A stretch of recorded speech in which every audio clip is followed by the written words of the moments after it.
Le 2 avril, c'était la journée mondiale de l'autisme. C'est une pure coïncidence que ça tombe à ce moment-là, parce qu'en fait, c'était programmé déjà, je ne savais même pas, moi c'est tous les 2 avril par exemple. Et en fait, le but de cette réunion, c'est de montrer en fait que les autistes non-verbaux ne sont pas obligatoirement déficients mentaux comme on le pense souvent. Dans le spectre autistique, en fait, on voit souvent au niveau des médias et tout, on nous montre des autistes Asperger qui sont souvent des surdoués ou des gens qui ont des capacités exceptionnelles, même si dans leur vie quotidienne c'est difficile. Et les non-verbaux sont souvent ignorés un peu, ou mal connus en fait du grand public. Et il se trouve que moi, je suis concerné par Nico, et que Nico est un autiste neurotypique, en fait, neurotypique, prototypique, on dit, dans le langage nôtrien, qui est un autiste qui communique en fait. Qui a une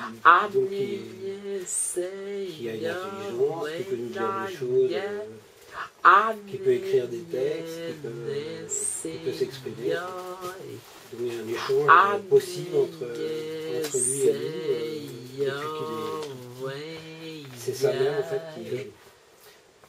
en fait, les autismes non-verbaux qui communiquent, c'est toujours les mères qui souvent se sont occupées d'eux, qui ont dépassé un petit peu l'aspect que l'on peut voir là, c'est-à-dire tout ce qui est écolalie, marmonnement, gestes, répétitifs. C'est souvent les mères qui se sont dit, il y a peut-être quelque chose dans mon gamin qui ont réussi souvent à rentrer en communication avec eux. Mais c'est principalement dans la communauté autiste anglo-saxonne qu'on trouve des autistes non-verbaux qui communiquent. En France, il y en a quasiment. Les autistes non-verbaux sont considérés comme en incapacité de réfléchir, d'avoir des émotions, d'avoir de l'empathie. Donc nous, ce qu'on voulait montrer ce soir, en fait, c'est que c'est un préjugé. En fait, c'est pas, il n'y a aucune preuve qui fait qu'ils ne sont pas intelligents. Enfin, il y a des études qui sont faites, scientifiques qui sont faites, et il y a certains chercheurs qui disent qu'en fait, il n'y a pas plus de déficience intellectuelle chez les autistes non-verbaux que dans le reste de la population, en fait. Mais bon, c'est encore de l'ordre de la recherche, quoi. Il n'y a pas beaucoup de... Donc nous, ce qu'on va vous montrer un petit peu, c'est pour ça qu'on a fait une petite brochure sur la... Après, comme on est dans un local militant, on s'était dit que ce serait bien d'aborder le point de vue d'autistes militants qui disent qu'en fait l'autisme n'est pas une maladie, n'est pas un handicap, que c'est quelque chose qui relève de la neurodiversité, c'est-à-dire que c'est des gens qui ne sont pas connectés comme nous au niveau du cerveau, mais qui ont des potentiels que nous on n'a pas, et qui par contre ont des difficultés à rentrer en relation avec nous. Le propre de l'autisme, c'est ça, de rentrer en relation avec nous, de communiquer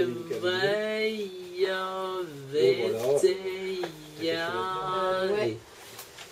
En fait, sur ce que tu disais, donc le fait que l'autisme ne soit pas une pathologie, c'est quelque chose qui est...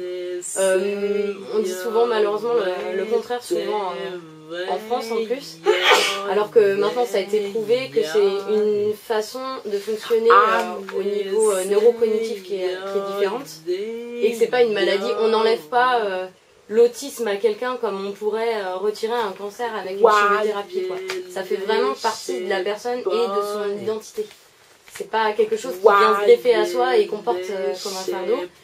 Et si Claude dit c'est pas un handicap, c'est que c'est pas intrinsèquement un handicap, mais que l'autisme va générer des handicaps dans le monde dans lequel on vit, qui est un monde basé sur une vision du monde donc neurotypique, on va dire, et normative. On reviendra sur le terme de neurotypie après. c'est difficile pour les autistes de s'adapter au monde dans lequel on est, et c'est ça qui génère des handicaps, mais pas l'autisme lui-même en fait. Voilà. Et aussi donc les autismes non verbaux qui communiquent donc par écrit, donc on dit en tapant, puisque c'est to type en anglais. To type, c'est écrire à l'ordinateur ou sur un iPad, ou alors attends Nico, je me permets, excuse-moi, t'en soulèves ton coude, merci. Ou alors avec une feuille comme ça où la personne va montrer les lettres les unes après les autres. Voilà, on appelle ça donc les typers, surtout aux États-Unis, les personnes qui tapent pour s'exprimer. Voilà. Pas d'équivalent en français pour typer en fait. Mais, il se trouve que nous, quand Nicolas, quand sa mère lui a permis de rentrer en communication avec nous, en tapant comme ça sur le clavier. Pianote, ça. En fait, on a fait des recherches en fait, dans le milieu associatif de l'autisme, et en fait, on s'est trouvé qu'on ne trouvait pas l'équivalent chez nous, quoi, en France. Donc, du coup, on a basculé, on a fait des recherches ailleurs. Bon, Laurence, sa mère, Nicolas, parle très bien anglais, donc elle a par les réseaux sociaux, par Facebook, elle a rencontré en fait, des gens du milieu de l'autisme dans les pays anglo-saxons qui sont des typers, comme on dit, comme Nicolas, c'est-à-dire qui communiquent aussi par clavier. Et en France, en fait, on l'avait pas. La seule qui est étonnant, c'est que la seule autiste qui communique, qui est même une écrivaine, qui a eu droit à un article dans l'Est France le 2 avril, c'est Babouliette, donc c'est Nicolas, c'est une autiste d'Ille-et-Vilaine ici, que sa mère a réussi aussi, après des années de travail, après avoir arrêté elle-même de travailler, d'avoir sorti d'un milieu où elle était et tout, elle était considérée comme déficiente lourde, donc en fait elle a réussi à rentrer en relation avec elle. Après, elle a communiqué, Hélène, qu'à l'âge de 20 ans, et en fait elle n'a jamais été à l'école. Et maintenant, elle écrit des textes de poésie, c'est une poète, c'est une poétesse, et en fait, les scientifiques ne peuvent pas expliquer comment peut-être à part une autiste chercheuse qui est en France, qui est au Québec, qui elle dit que en fait, les autistes peuvent apprendre à lire seuls, en captant les lettres, en fait, en enregistrant les lettres, ils peuvent apprendre à lire à 2 ans, 3 ans, sans même aller à un enseignement. C'est tout Michel Dawson, elle dit c'est une autiste en fait qui a été intégrée dans un laboratoire avec Laurent Mautron, qui est un psychiatre français qui était parti vivre au Québec en fait, parce qu'il s'intéressait aux neurosciences cognitives. Et en fait, en France, à l'époque, on lui a dit c'est pas possible. C'est pas pensable de travailler avec des autistes, de faire un travail neurocognitif avec des autistes. Et du coup, il s'est barré de la France parce qu'il avait en partie, on lui avait fait comprendre que c'était pas la bonne voie.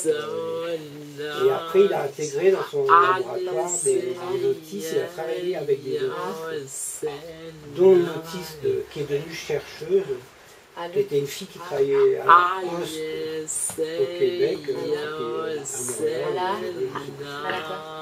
Et en fait, elle s'est fait virer parce qu'elle a dit qu'elle était autiste, elle a perdu son emploi et elle était allée voir ce psychiatre-là, qui lui a dit en fait qu'il ne pouvait pas grand-chose pour elle, mais que la seule chose qu'il pouvait faire pour elle, c'était de l'intégrer dans son labo pour qu'elle l'aide à comprendre mieux l'autisme. Et en fait, c'est devenu une chercheuse de premier plan. En fait, c'est une chercheuse, maintenant c'est une chercheuse reconnue mondialement, et elle est autiste verbale. Elle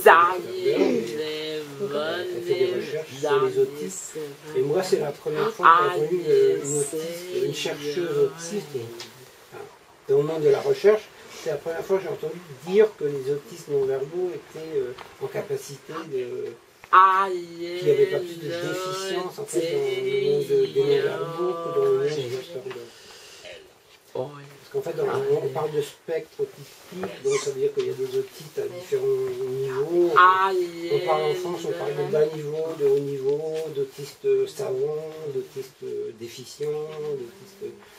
Donc les autistes, le but de la soirée ici, c'est de montrer qu'il n'y a pas plus de déficience chez les autistes non-verbaux que chez que dans le reste de la population. En fait, on sait aujourd'hui, on sait que c'est un trouble neurodéveloppemental qui est génétique, en fait. Scientifiquement, on en est là, hein, c'est génétiquement prouvé qu'au niveau du cerveau, c'est co-génétique.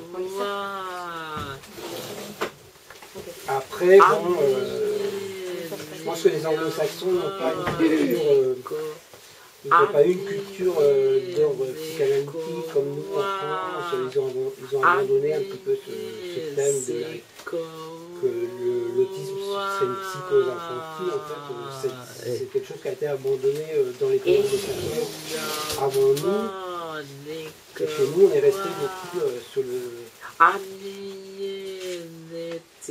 Non mais vas-y, continue, c'est juste Nico un truc à dire. On est resté beaucoup sur cette idée que l'autisme serait une psychose liée à l'environnement. Et on a beaucoup culpabilisé les parents, les familles. C'est pour ça qu'il y a une résistance des associations aujourd'hui par rapport à la psychanalyse, parce que la psychanalyse disait que l'autisme était une cause psychotique. Donc finalement ça engendrait un mouvement dont on va parler un peu, dans lequel on parle là, qui dit qu'il y a des militants maintenant activistes dans le milieu de l'autisme, des autistes Asperger, parce que les autistes non-verbaux, il y en a pas tant que ça qui communiquent, qui disent que l'autisme c'est un variant humain, en fait, au même titre qu'il y aurait des noirs, des homosexuels, je sais pas, enfin des minorités en fait, ils s'affirment comme étant une minorité humaine. Moi je dis pas trop connu. Moi j'ai pas tout écouté parce que Nico était en train de dire un truc en même temps. Mais par contre j'aimerais bien mettre en... Parce qu'il y a une fonction de voix de synthèse sur l'iPad. Et par contre j'arrive pas à sélectionner le texte en entier. Donc bah je vais le lire, c'est pas grave. Donc Nico a tapé « Je voulais m'exprimer sur mon engagement pour les droits des autistes à participer à la lutte pour changer les mentalités des gens. » Voilà, donc... Nicolas, en fait, depuis qu'il s'exprime, il a un côté très militant. Il n'a jamais compris en fait, qu'il ne soit pas inclus scolairement. Même si sa mère s'est beaucoup battue, enfin ses parents se sont beaucoup battus pour qu'il ait droit à l'instruction. Je voulais m'exprimer sur mon engagement pour les droits des autistes à participer à la lutte pour changer les mentalités des gens. Voilà, ça marche. C'est un anonymous. En gros, Nicolas est le premier autiste en France à avoir eu son bac. C'est pas une mince affaire. Et il est aujourd'hui, il est à l'université aujourd'hui. En physique. Avec son AVS. Avec ses deux AVS. Avec ses deux AVS, ils sont présents. Oui, c'est bien. Je commence. Donc c'est quand même pas rien, quoi. Je veux dire, c'est un peu une exception, même française. Ah oui, alors Nicolas est dans un local anarchiste. Je suis désolé, mais Nicolas est croyant. Ce qui me comme quoi l'influence du père, il n'y a pas de la mère. C'est un rebelle en fait. Ouais, c'est un rebelle. Ça doit être pour tuer le père si on regarde ça d'un point de vue psychanalytique. En fait, il nous a annoncé un jour qu'il voulait être baptisé. Et il n'y a pas un livre de religion à la maison, il y a des livres qu'on trouve ici en fait à la maison. Et où il a été chopé ça, j'en sais rien. On a parlé. Il a dit, on avait fait une vidéo là-dessus parce que récemment il y a Boris Cyrulnik, qui est un psychanalyste, entre autres, et qui est aussi autre chose, mais qui est aussi psychanalyste, qui a mentionné quelque part que les autistes comme Nicolas, en fait, ne pouvaient pas croire en Dieu parce que ils n'avaient pas les capacités d'imaginer qu'un être surnaturel, qu'un Dieu puisse exister. Ils ne pouvaient pas avoir cette, au niveau de ce qu'on appelle la théorie de l'esprit, ils ne pouvaient pas penser ça. Donc Nico remet en cause quelque part non seulement de l'esprit, ce qui n'est pas une mince affaire. Enfin, il remet en cause les théories psychanalytiques quelque part, et après il remet en cause quelque part aussi après.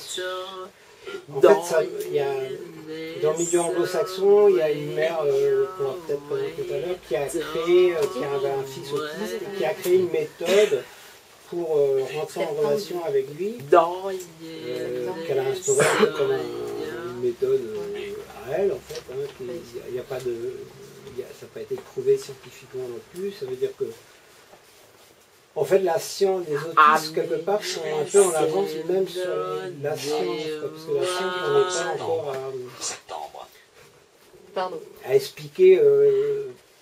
À part Laurent Motron, qui est un psychiatre dont vous parlez tout à l'heure, et Michel Dawson, qui est une autiste, qui elle, a toujours dit que les autistes pouvaient apprendre par eux-mêmes et avec d'autres capacités que nous à prendre des informations, en fait, à capter les informations. C'est des stockeurs. Comme dit Motron, les autistes, c'est des stockeurs d'informations, mais qui ne peuvent pas restituer ce qu'ils ont stocké. C'est-à-dire que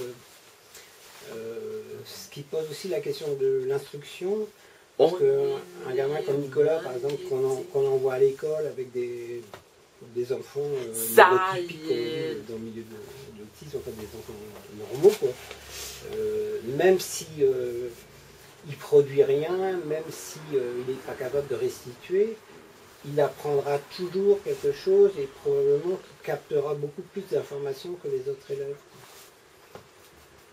Ton fils a quelque chose à dire? Tu appuies sur ta Vas-y, tu veux dire quelque chose? Bon, rapport à ce que papa a dit. Je vais en fac de droit en septembre. Vous avez entendu? Ouais. Nico, il est en fac de physique. Il a passé un bac S, il n'a jamais été scolarisé à plein temps. Sa mère il faisait des cours par le web, des cours par correspondance. Et sinon, il faisait 15 heures au lycée. C'était très dur en fait. Le parcours au départ, c'est très dur au niveau de la scolarisation parce que ces enfants sont vus comme en incapacité dans le milieu scolaire d'arriver à des résultats. En général, dès la primaire, ils font la maternelle un petit peu, puis après on les oriente en spécialisé ou en CLIS, en ULIS, et après ils vont en IME, en institut médico-éducatif. Nous on s'est toujours battu pour que Nico fasse à l'école. Et je pense que les résultats qu'il a obtenus par la suite nous ont donné raison quelque part, parce qu'il a réussi à passer son bac, parce que le problème de ces enfants, de ces autistes qui communiquent, c'est que en fait la généralisation est pas facile avec ils ont la personne qui leur a appris, qui est un petit peu leur référent. En fait, c'est très dur de trouver d'autres personnes avec qui on peut communiquer. De la même façon, en fait. Faut refaire un peu toute la même démarche de réapprentissage à chaque fois que ça a changé de personne, en fait. Il faut tout recommencer depuis le début. L'AVS de Nicolas qui est là, qui l'accompagne à la fac actuellement. Et la deuxième AVS de Nicolas qui est là aussi. Et la deuxième AVS de Nicolas qui est là. On est en train de faire une passation, justement. On va faire une passation parce que, en fait... Céline a commencé avec Nico il y a 2 semaines, du coup. Ouais. Et toi, tu fais 3 jours avec Nico, le lundi, le mardi, le mercredi. C'est ça. Et en fait, on cherchait quelqu'un pour... le jeudi et le vendredi. Et ce qui est pas simple, hein, un enfant autiste comme Nico non-verbal à la fac, c'est... Déjà les profs, tout ça, ils connaissent pas. En fait, personne ne sait vraiment ce que c'est qu'un autiste non-verbal qui communique, parce qu'il n'y en a pas. Nicolas, quand il a passé son bac, il avait des AVS au lycée, avec qui il ne communiquait pas obligatoirement. Il avait des très bonnes notes par le mail. Et le jour où il a passé son bac, c'était compliqué parce que l'inspection académique ne savait pas. Son AVS à l'époque ne pouvait pas l'accompagner pour le bac. Et en fait, on se retrouvait tout seul. Et on est tombé sur des gens intelligents qui nous ont dit, écoutez, puisque Nicolas est arrivé au niveau du bac et qu'il n'y a personne pour l'accompagner pour le bac, ils ont accepté que sa mère soit présente pour le bac, ce qui à mon avis est une chance, mais elle n'avait pas le droit d'intervenir du tout. C'est-à-dire que Nicolas a eu droit à une salle particulière où il était seul, et il y avait un ordinateur avec une table, et il y avait deux profs qui étaient là pour évaluer. En fait, sa mère était présente. Nicolas, il a mis une demi-heure avant de commencer à taper quelque chose. Et je pense que le fait que sa mère soit présente, ça l'a beaucoup rassuré, comme c'était sa référente au niveau de la communication. Et du coup, il n'a pas eu son bac du premier coup, il a eu son bac au rattrapage. Il était obligé de... Il a été repêché, comme on dit, et là, il a refait avec des profs, un prof de maths, un prof de physique, et en fait il a réussi à produire du texte. Et il avait droit à un temps supplémentaire, vu la lenteur de la frappe, c'était prévu dans les... Et en fait, moi je n'étais pas présent, mais bon, sa mère m'a un peu raconté. En fait, le prof s'est aperçu qu'il lui donnait des feuilles, et en fait Nicolas, sa mère lui faisait lire les trucs qu'il avait à passer, quoi. En fait, Nicolas il a lu ça en quasiment 5 minutes, alors que nous, il nous aurait fallu 10 minutes, un quart d'heure pour le lire. Et en fait, nous, on savait que Nicolas, par expérience, sa mère avait remarqué en fait, qu'il est dyspraxique, Nicolas. Il a du mal à tourner les pages d'un livre. Donc sa mère l'aide, elle met un livre sur un support, et puis elle tourne les pages. Et Nicolas tape sur le coin de la page pour dire, pour montrer qu'il a fini la page. Et en fait, on s'est aperçu qu'il ne lisait pas ligne par ligne, il captait l'ensemble de la page. Donc, moi, j'ai fait réviser ses devoirs, je ne connais rien en physique, moi j'ai mon certificat d'études primaires, c'est tout. Je ne peux pas aller loin avec ça. Donc le soir, quand il rentre, des fois, je lui fais relire des devoirs, et en fait, il me tape sur la... Je tourne les pages, il me tape sur la page pour me dire de tourner. Et en fait, je m'aperçois que moi, j'ai même pas lu les 2 premières lignes, que lui, il me demande déjà de tourner la page. Donc ça veut dire que les autistes ont des capacités que nous, on ne soupçonne même pas. Ils sont en capacité ils ont capacité de faire des choses que nous, on ne pourrait pas faire. Par contre, ils sont incapables de lasser leurs chaussures. Après, tous les apprentissages de la vie courante, c'est compliqué pour eux. C'est tout le mystère de l'autisme, mais je pense que scientifiquement, je pense que les autistes non-verbaux qui communiquent sont en avance presque sur les travaux scientifiques sur l'autisme. Ce qui donne un peu le vertige quand les parents, parce que on se dit, on s'adresse à qui, on fait comment. Là, je voyais par exemple sur les réseaux sociaux concernant l'autisme qu'il y avait une polémique en fait, parce qu'en fait, comme c'était le 2 avril, la journée mondiale, bon, les médias invitent des autistes Asperger qui s'expriment bien, qui sont des surdoués, qui sont des gens comme Hugo Rio, comme Daniel Tammet, c'est un anglais, c'est un autiste anglais qui a été capable de calculer les 3-14.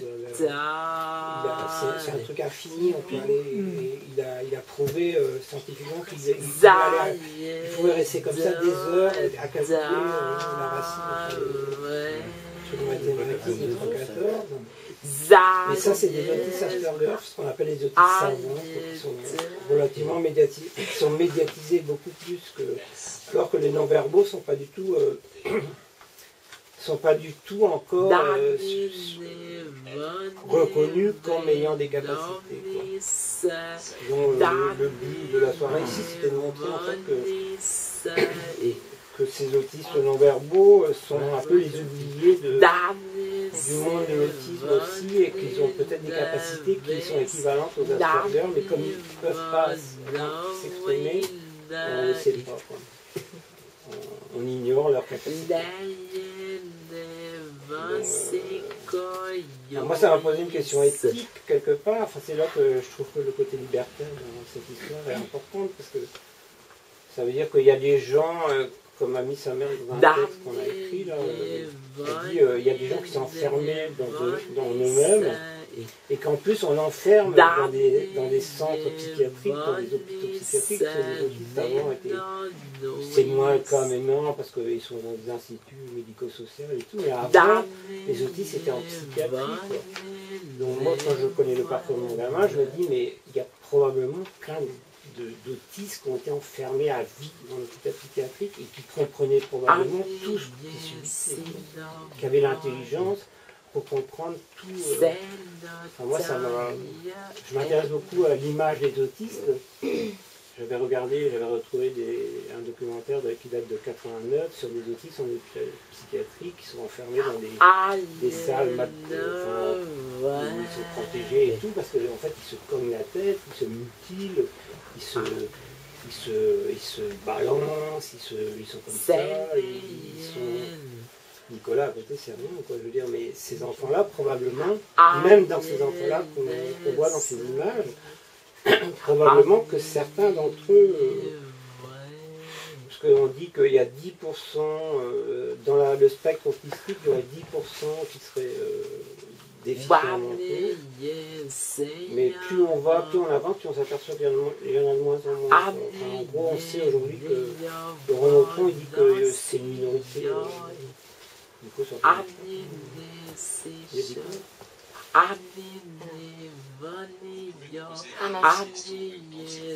je vais mettre plus fort, désolé. Ok, on recommence. Vous pouvez me poser des questions en même temps si vous voulez. Voilà. En fait, Nico, il est venu ici parce qu'il voulait... c'est un peu une première pour lui, parce qu'il n'a pas l'habitude de s'exprimer devant les gens. C'est très courageux de sa part. Je pense qu'il a toujours été volontaire, ça a toujours été un battant, en fait. Il a toujours voulu prouver qu'il était La première vidéo que j'avais fait avec lui, il avait 12 ans. Il disait qu'il en avait marre d'avoir à prouver son intelligence. Ouais, d'ailleurs, on voulait lire le texte de Amy Sequencia. Celui que je vous ai lu au café l'autre jour, que Nico a trouvé bien. C'est pour ça qu'on s'est intéressé à la neurodiversité aussi, parce que ça c'est le côté militant en fait, de l'autisme, qui est beaucoup décrié en France, enfin qui n'est pas très bien accepté en France, parce que les Français n'en sont pas là, qui dit qu'en fait l'autisme c'est un variant humain, elle va lire le texte, après on a trouvé des textes, moi je parle pas anglais, c'est encore les AVS qui font le boulot. Ouais, en fait, on se rend compte que au niveau littérature sur la question de l'autisme, en fait, la majorité des textes qui sont traduits en France et qui sont aussi publiés, on va dire, pour le grand public, sont des textes qui sont basés beaucoup sur les théories psychanalytiques et qui sont écrits par des personnes non autistes. Alors qu'aujourd'hui, et depuis, on va dire à peu près depuis Temple Grandin, qui s'est fait connaître parce qu'elle écrit plusieurs bouquins aussi, donc une américaine autiste qui était aussi scientifique, enfin qui est toujours, puisqu'elle n'est pas morte en fait, je dis ça à l'imparfait, mais... et ben ça fait quand même pas mal d'années que maintenant il y a aussi des autistes et des autistes aussi non-verbaux qui s'expriment par écrit, qui écrivent donc soit des livres ou qui s'expriment sur des blogs. Beaucoup de choses en fait sont disponibles plutôt sur internet et sont pas vraiment largement diffusées. Et ce que disait un gars que j'aime bien là, dont il y a les textes dans le livret qui s'appelle Nick Walker. Donc c'est lui qui a écrit le petit texte Le paradigme de la pathologie et le petit texte Qu'est-ce que l'autisme. En fait, il dit... Attends, je vais reprendre un passage. Voilà. Le problème est là. À ce moment de l'histoire, pratiquement tous les écrits académiques et professionnels diffusés sur l'autisme sont basés sur le paradigme de la pathologie. Donc, paradigme de la pathologie, c'est le fait que... c'est le fait qu'on pense qu'il y a une façon saine, correcte ou normale de penser, enfin d'agencement neurocognitif. Et que tout le monde devrait rentrer dans le moule, on va dire. Et que tout ce qui sort de ce moule, du coup, c'est de registre de la pathologie. Du coup, les militants de la neurodiversité et puis les militants qui sont dans des mouvements pour l'émancipation des autistes sont contre cette théorie-là. Et donc, oui, donc, j'en étais où, mince. Donc tous ces écrits sont basés sur le paradigme de la pathologie et écrits par des personnes non autistes. Il y eut un temps où presque tous les écrits académiques et professionnels sur les cultures extra-occidentales étaient racistes.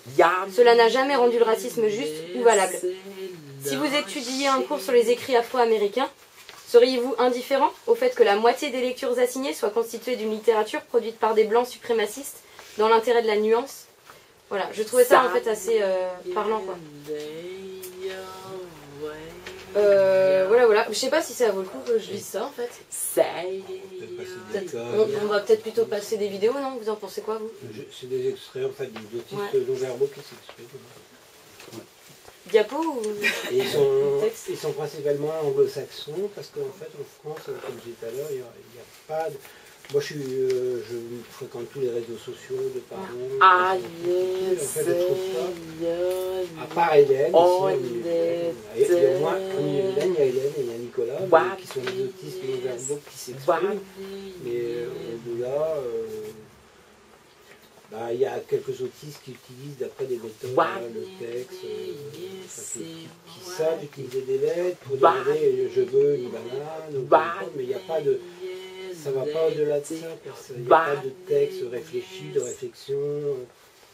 Nicolas, il a écrit un texte qui est dans le livre là, sur sa position. Enfin, moi, chaque fois que je le lis, même encore maintenant, ça me fout le lit, parce que je me dis, il y a un texte qui est dedans. Nicolas s'est intéressé à la Shoah. Il s'est intéressé en fait aux discriminations en général, et principalement à la Shoah. Nicolas est croyant, ses parents sont athées. Nicolas s'intéresse à la Shoah. Moi, c'est un truc que j'aurais préféré l'amener à Walt Disney quasiment que s'intéresse à la Shoah. Non, mais je veux dire, j'exagère, mais c'est un peu ça, quoi. Il s'intéressait à ça à l'âge de 10 ans, quoi. Et un jour, je lui ai demandé comment il s'était intéressé à ça. Parce que, et c'est là que j'ai compris Michel Dawson. Il m'a dit, j'ai lu, en fait, le premier ordinateur que j'avais acheté, la mère de Nicolas avait acheté un DVD, histoire de voir comment ça fonctionnait, l'ordinateur. Et c'était un DVD, c'est comme elle sait que j'aime bien l'histoire et tout, elle avait acheté un DVD sur le ghetto de Varsovie. Et Nicolas, il m'a expliqué un jour, je lui ai dit, mais pourquoi c'est devenu un sujet aussi important que ça? Qu'est-ce qui fait que tu as découvert ça? Comment tu as découvert ça? Il m'a dit, j'ai lu le DVD que tu avais, j'ai lu le texte derrière. Et en fait, le fait d'avoir lu ce texte sur le DVD, qui parlait du ghetto de Varsovie, il a commencé à s'intéresser à l'extermination des Juifs par les nazis. Et après, en communiquant sa mère, en communiquant avec lui, il s'est aperçu qu'il s'était rendu compte en fait que les nazis avaient exterminé les handicapés. Et il s'est intéressé à ça. Il s'est intéressé à l'opération T4. Il nous a parlé de même lui-même. Moi-même, je ne connaissais pas trop, quoi. Et c'est lui qui a fait allusion à cette opération T4. Enfin, c'est un truc complètement délirant quand on est parents, quand on a un fils de l'opération T4. Il connaissait, il avait lu ça quelque part. Et en fait, quand il a commencé à s'intéresser à ça, c'est devenu un sujet... les autistes sont toujours un sujet qui le passionne, même si maintenant il a un peu décroché avec ça, heureusement. Mais à un moment donné, il remarquait les affiches en ville. Par exemple, il y avait eu le film La Rafle. Il nous avait demandé d'aller voir ce film. Il voulait voir tout ce qui avait tout ce qui était lié à la Shoah. Il voulait voir tout ça. Et c'est pas un sujet, franchement. J'aurais préféré. Moi, il y avait une psychiatre à Paris qu'on avait une fois par an, qu'on avait choisi nous, et qui était une psychiatre pro-inclusion et tout ça. Et en fait, en plus, ça s'appelait Déborah Cohen, elle était juive. Ce qui est assez marrant, c'est qu'il y a même des professionnels qui s'occupaient de ça.